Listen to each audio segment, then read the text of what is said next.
Welcome to our third lecture video, where we're going to talk about this Declaration of Independence, what it means to us as our regime founding document. First of all, the Declaration of Independence is not just a historical document, it is something that shows us exactly what we stand for.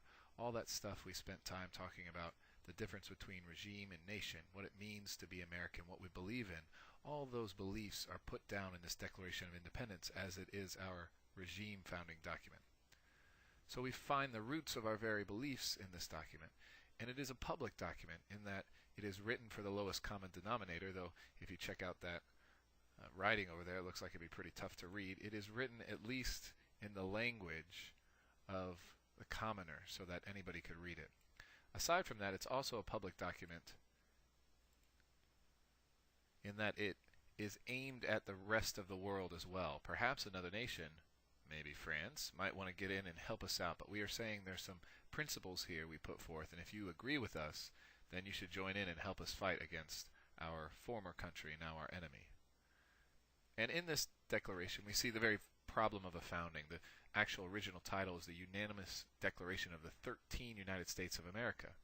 But in the first sentence, we have this discussion of one people. And that's the problem of a founding. How do we take these 13 different colonies, these 13 different cultures, different economies, running very much in isolation on their own, and turn that...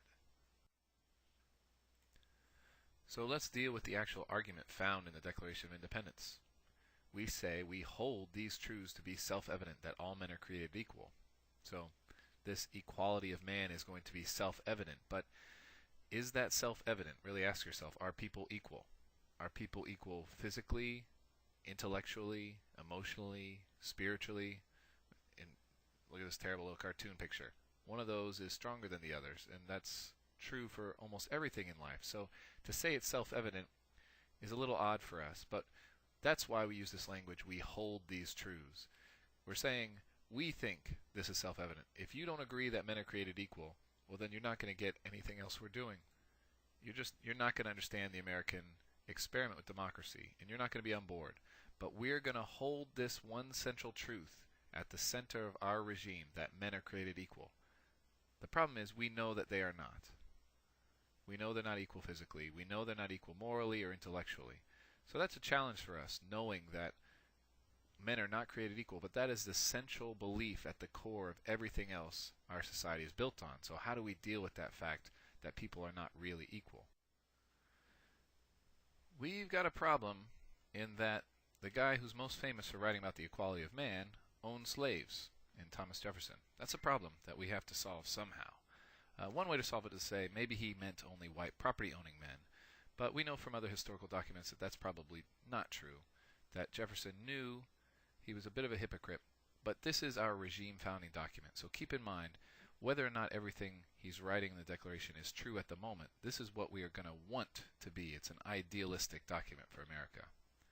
It's also in contrast to the idea that one person, as in the king, should be that much higher than anybody else, that we're all equal in relative political power, unlike the king who thinks he should be that much higher above.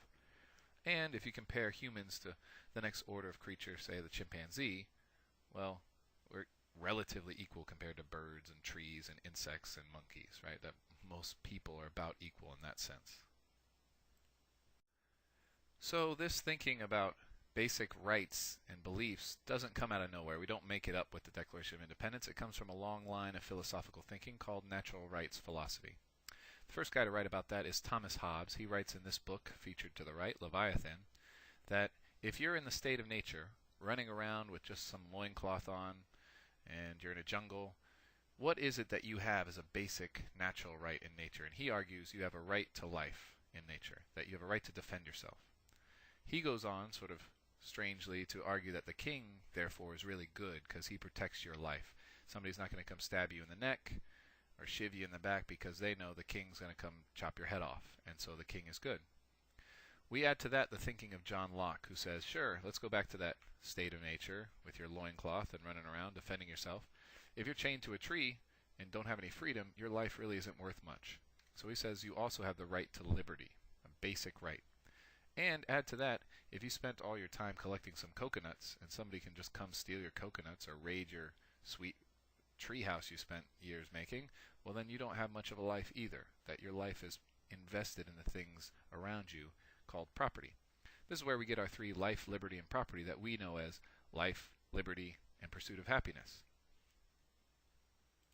It's worth noting here that people at the time understood when Jefferson said pursuit of happiness, he was referencing John Locke's property.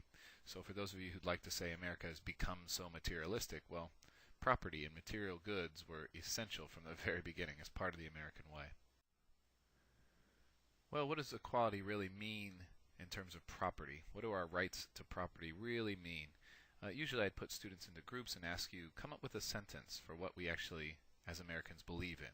And here you see my poor attempt to write the word opportunity. Pretend that says opportunity, because that is the kind of equality we generally believe in. We don't believe in the equality of property, that everybody should have the same amount of stuff. But most Americans will say, well, everyone deserves the same chance. Unfortunately, that's really difficult to figure out how to achieve. How do we make the CEO's kid have the same amount of opportunity as a janitor's kid? We don't want to punish the CEO for doing well, but we also don't want to punish the janitor's kid for being born into a situation he had no control over. This leads us to a lot of contemporary political battles about what is just or fair in terms of who gets what in society. How much should Bill Gates be rewarded for his software? Billions, trillions, gazillions?